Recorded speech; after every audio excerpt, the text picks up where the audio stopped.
Pam, I'd like to welcome you here to Cornerstone Church Online. Hey Mom and Dads, check out Cornerstone's Facebook page for this week's lesson download. Thank you for your continued generosity. There are a couple ways that you can give, so choose what's best for you.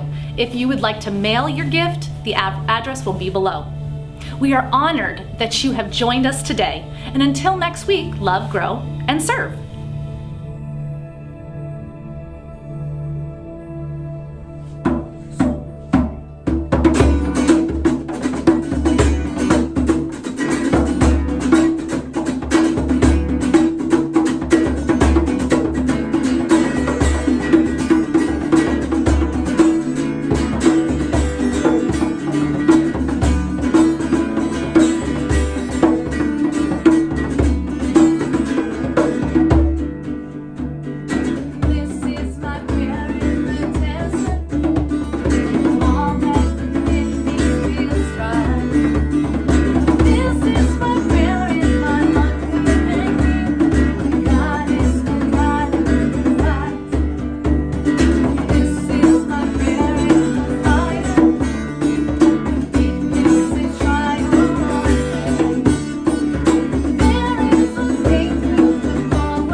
I have a reason to sing. I have a reason to worship. All of my life, in every season, you are still God. I have a reason to sing. 'Cause I have a reason to worship. All of my life, in every season, you are still God. I have a reason to sing. I have a reason to worship. All of my life, in every season, you are still God. I have a reason to sing. I have a reason to worship. I will bring praise. No weapon formed against me shall remain. I will rejoice. I will be glad.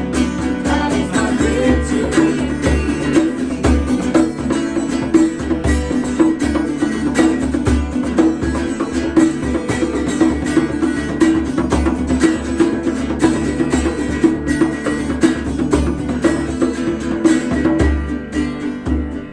This is my prayer in the harvest, where favor and providence flow.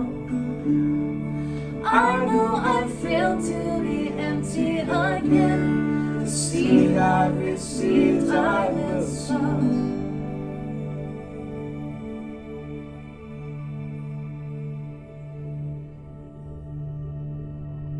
Hey, good morning and welcome to Cornerstone. I'm so glad that you're joining with us again this morning. We've been going over the topic of developing spiritual disciplines. Last week we talked about the spiritual discipline of serving, and I pray that was meant something to you. I pray that maybe you apply that to your lives this week and really thought about how am I serving God? How am I serving my church? How am I serving my community? How am I serving my family? And I pray that was a blessing to you. As we continue on the topic of spiritual disciplines this week, we are specifically going to talk about the spiritual discipline of stewardship. As we get started today, I wanted to talk about the topic of stress. And let me start by asking a question to you. What is really stressing you out? Now, we all have things that stress us out. If you go to work, you're trying to manage your work and also manage your home. That can be a stressor. If you're a parent, it's very stressful raising kids. I'm very aware of that. It's also stressful when you're in a relationship to manage that relationship. And then you consider other factors like time. When you have time to do everything, have you ever said to yourself, man, I wish I could do that if I just had the time to do that? Money is another very big contributor to our stress. It's what we call an anxiety producer. Being able to pay our bills, being stressed and having anxiety about how we're going to keep the lights on and pay our mortgage and pay our rent. All those things add to our stress levels. If we then understand that there are really two major contributing factors to stress that hit most of our lives, and that would be the stress of money and the stress of time. And not having enough money to pay for the things that we need and supply our needs, and also not having enough time to get those things accomplished. And how does this apply to the spiritual discipline of stewardship? Because that's what stewardship is. Stewardship is taking care and taking good care of the things that God has given to us. A great biblical example of stewardship in the Bible is found in Genesis chapter 39. I'm not going to read the whole chapter to you, but this is a story, if you remember, of Joseph who was taken into captivity. And he served Potiphar as the head of his household. In a sense, he was the steward of all of Potiphar's things. Since slaves owned nothing, Joseph also owned nothing, but he managed everything Potiphar owned on his behalf. The management of Potiphar's resources, including the use of them to meet his own needs. But Joseph's main responsibility was to use them for Potiphar's interests. In other words, Joseph didn't have all those riches and didn't have all those resources. Those were all Potiphar's things. But Potiphar gave him the position of the steward or the head of all of his stuff and said, Joseph, just manage it for me. Just take care of it. Pay the people that need to get paid. Give resources to the people that need resources. But I'm giving you the responsibility of being the steward over all my kingdom. In very much the exact same way, that's what God does for us. See, He gives us our resources, right? He's the supplier of all of our needs. So He gives us the money that we need when we need it. He also gives us the time and the energy and all that stuff that we need to get stuff done. He's given those things to us, and we are stewards of those things. And that's why the topic and the discipline of stewardship is so very important. So today we're going to look at two specific things. We're going to look at the Bible, what it has to say about managing our time, and then also managing our finances. So the first point this morning is this: the discipline of time. To be like Jesus, we must see the use of our time as a spiritual discipline. Jesus Christ, having so perfectly ordered His moments and His days, at the end of His earthly life, Jesus was able to pray to God the Father. And He said this in John chapter 17, verses 4. He said, I glorified you on earth, having accomplished the work that you gave me to do. See, God has given us as believers, God has given us roles and responsibilities. And He's created a path of life in front of us, and we are to follow that path. And He's going to give us the provisions to get those things done. See, God does not just send us on a mission and give us a purpose in this life without also supplying each and every one of our needs. But it's our responsibility to manage those things wisely. See, that's what Jesus did on earth. God the Father gave Jesus a responsibility, and He gave Him a mission. He also gave Him everything that He needed in order to fulfill His mission here on earth. And see, God does the same thing for us. He doesn't leave us empty-handed. He gives us direction. He tells us, this is the ministry I want you to be in. These are the people I want you to witness to. This is the job I want you to take. Whatever it might be, he gives us these roles and he provides these directions for us. And at the same time, he also gives us what we need as far as resources, the time, the money, whatever it is. God is the provider of all of our needs. So we need to use our time wisely. Ephesians chapter 5 verses 15 and 16 says this: "Look carefully then how you walk, not as unwise but as wise, making the best use of the time, because the days are evil." See, we live in a world that sometimes makes time management and using your time wisely extremely difficult. We live in a world with a lot of distractions. And not just electronics that everybody has nowadays between iPads and phones and computers and TVs, but there's so many other things that try to get our attention. We've become a culture and a generation where our attention spans are 30 seconds or less. We need to constantly be engaged or constantly have our attentions taken this way or that way. And we need to slow down sometimes. We need to use our time wisely. Our own thoughts actually can be a distraction to us. Have you ever gotten so distracted by your own thoughts and your own anxiety or your own worry? We also need to learn to manage that as well. Colossians chapter 3 verse 2 says this, it urges us, I should say this: "Set your minds on things that are above." So to use our time wisely, we need to focus our thoughts. We need to focus our actions. We need to make sure our hearts and thoughts are aligned to what God has for us. And amidst all the distractions and all the things of this world that try to take our attention and take our focus away from God, we need to bypass all that. We need to have the minds and our hearts set on the things of God. Set your minds on things that are above. Also remember this: life is short and it's very precious. See, the more scarce something is, the more valuable it is.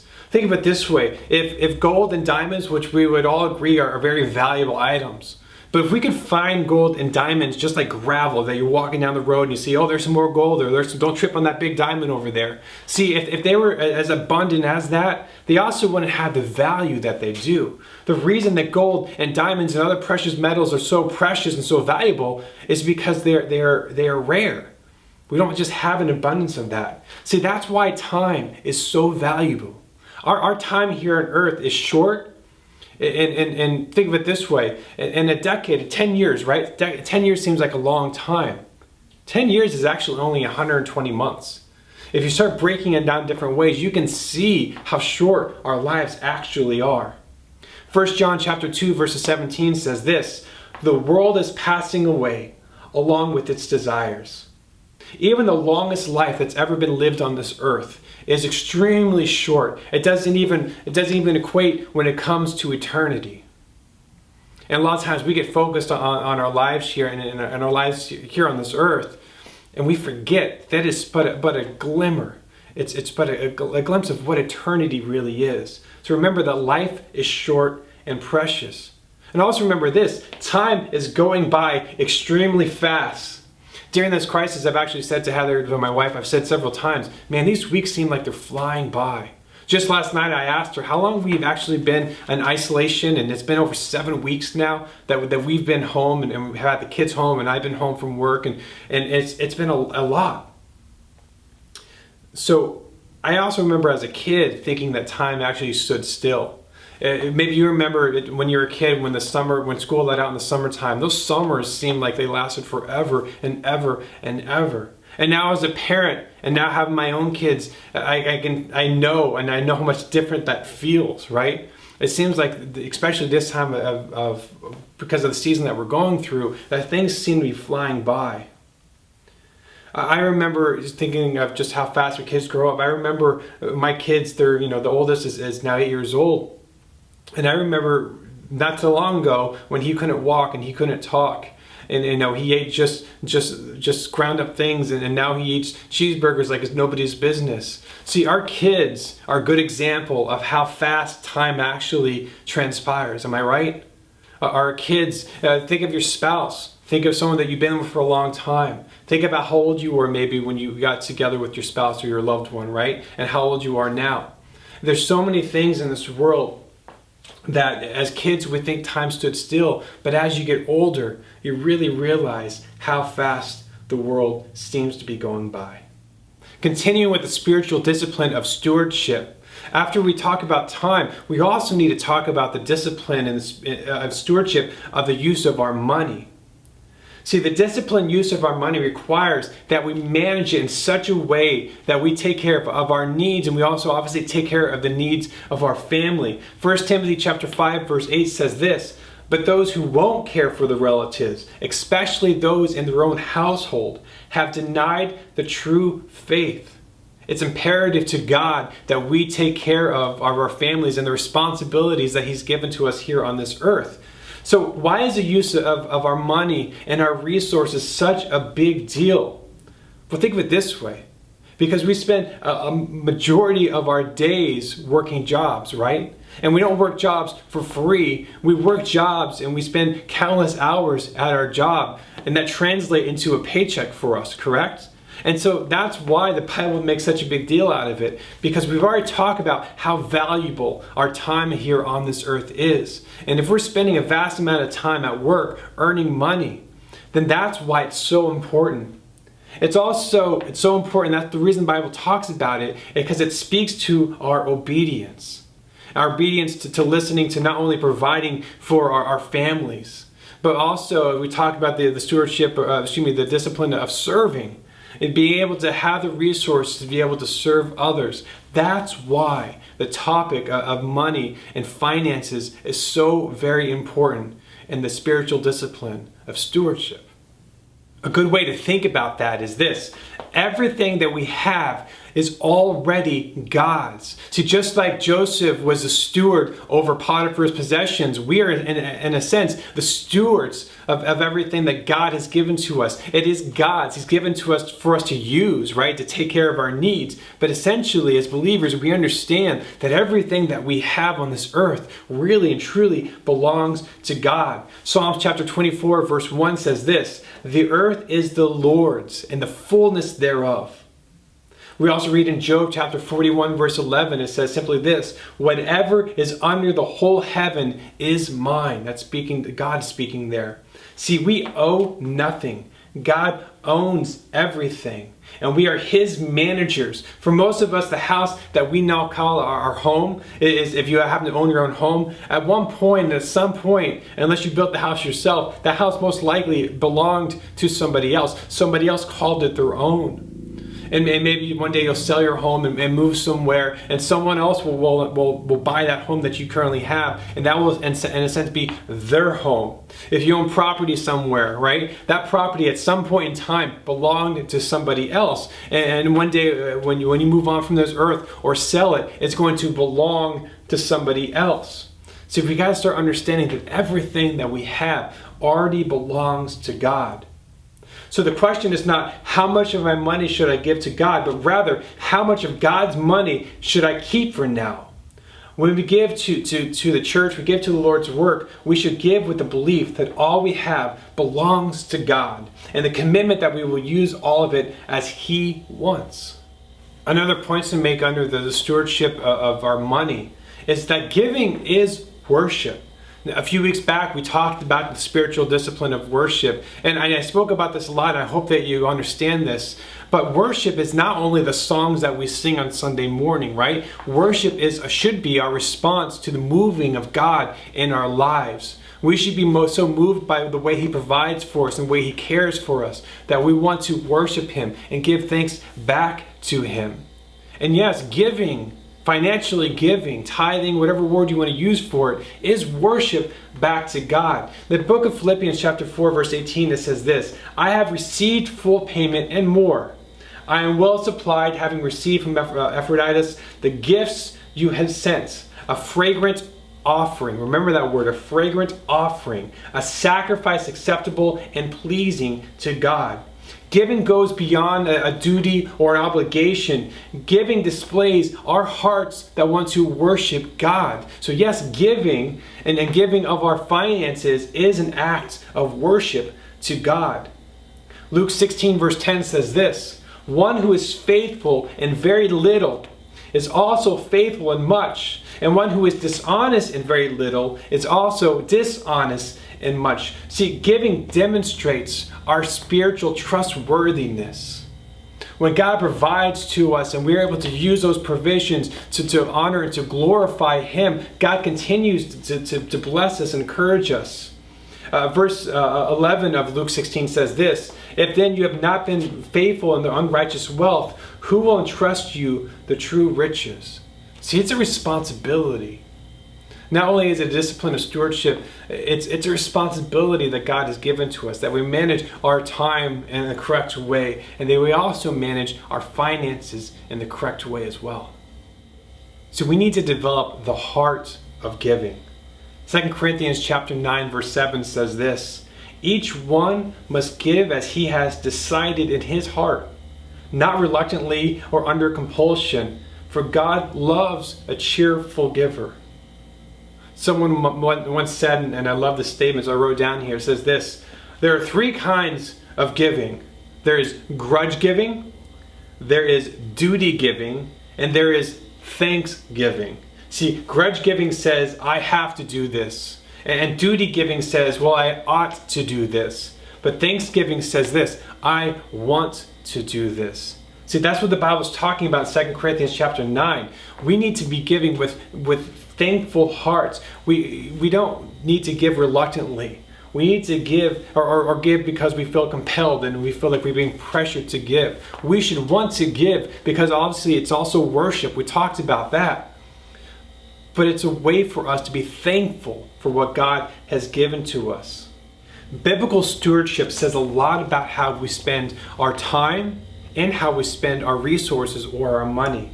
See, the world we live in demands so much from us sometimes. I started off this morning talking about the stressors that you have in your life.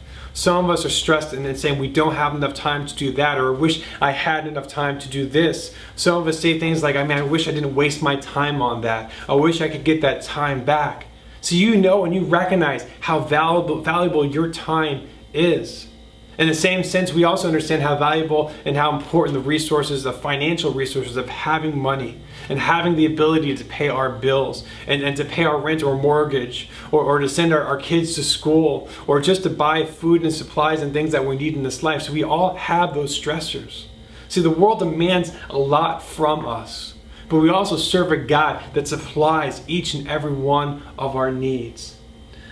We need to develop the discipline of managing and being faithful stewards of what God has given to us. So I encourage you to bow your heads where you're sitting this morning and let's go before God in prayer. God, thank you for allowing us to be together. God, thank you for the important topics of spiritual discipline. And God, and specifically today we're talking about the discipline of stewardship. God, thank you for the direction that you provided in your word about how we should use our time and how we should use the financial resources that you have given to us. And God, we recognize that everything in this earth is already yours. And you simply supply to us and give to us as we need. And we thank you for that, God. And I pray that we are faithful and good stewards of what you have given to us. I pray for the needs of everyone out this morning listening and watching. God, you know their financial needs. God, you know their time that they need. And I pray that you would grant that to them, God, that you would encourage them, that you would help them to develop this discipline of stewardship in their own lives.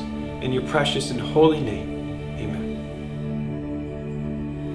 Hey, thank you so much for joining us today. We would love to connect with you. If you go to our website, cbctoday.com/connect, there will be a form on there that you can fill out and give us some general information. Maybe you have a prayer request. I would love for you to fill that out, send that in to us so that we may continue to connect with you and we would know how to pray with you and for you. And I encourage you to do that this morning. We miss you guys. We can't wait till we're back here together. Until then, love, grow, and serve.